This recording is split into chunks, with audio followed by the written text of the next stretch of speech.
Chennai Silks in mega summer sale. Summer வந்தாச்சு. What's your plan for this holiday? எங்க கிட்ட விட்டுருங்க, நாங்க பாத்துக்கிறோம். GT Holidays, South India's #1 travel brand. Rise up for the national song Vande Mataram, followed by national anthem, followed by Tamil Thai வாழ்த்து. புதிதாக பொறுப்பேற்றுள்ள முதல்வர் விஜய் தலைமையிலான தமிழக அரசு தனது அமைச்சரவை விரிவாக்கம் செய்துள்ளது.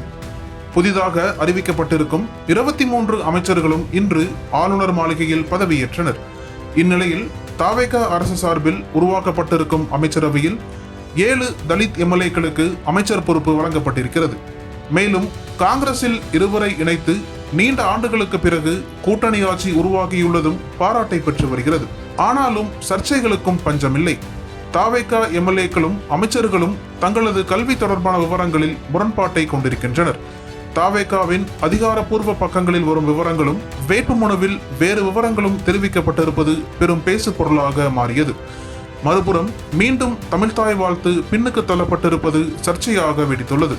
பொதுவாக தமிழக அரசின் நிகழ்ச்சிகளின் தொடக்கத்தில் தமிழ்தாய் வாழ்த்து பாடப்படுவதும் நிகழ்ச்சியின் நிறைவில் தேசிய கீதம் இசைக்கப்படுவதும் பல ஆண்டுகளாக பின்பற்றப்பட்டு வரும் நடைமுறை.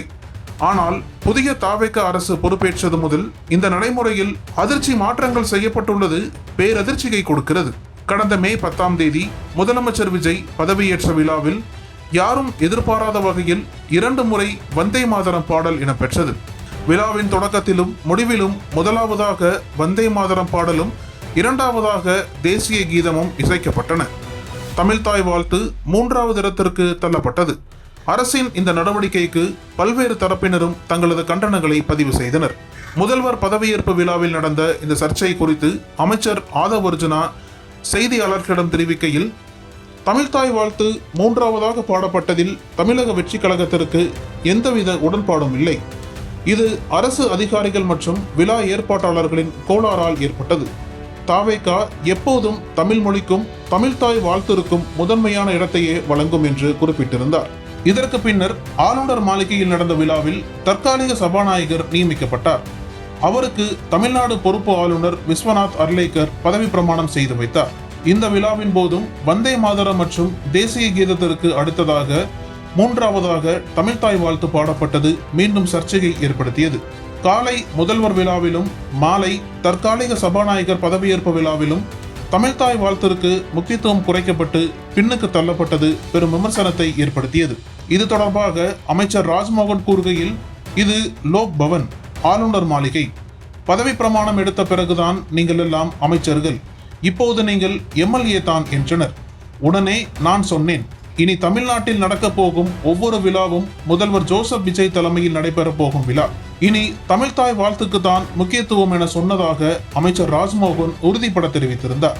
இன்றைய விழாவின் தொடக்கத்திலும் வந்தே மாதரம் முதல் பாடலாகவும் தேசிய கீதம் 2வதாகவும் இசைக்கப்பட்டு தமிழ்தாய் வாழ்த்து மீண்டும் 3வது இடத்திற்கே தள்ளப்பட்டுள்ளது. இது மீண்டும் சர்ச்சையை கிளப்பியுள்ளது.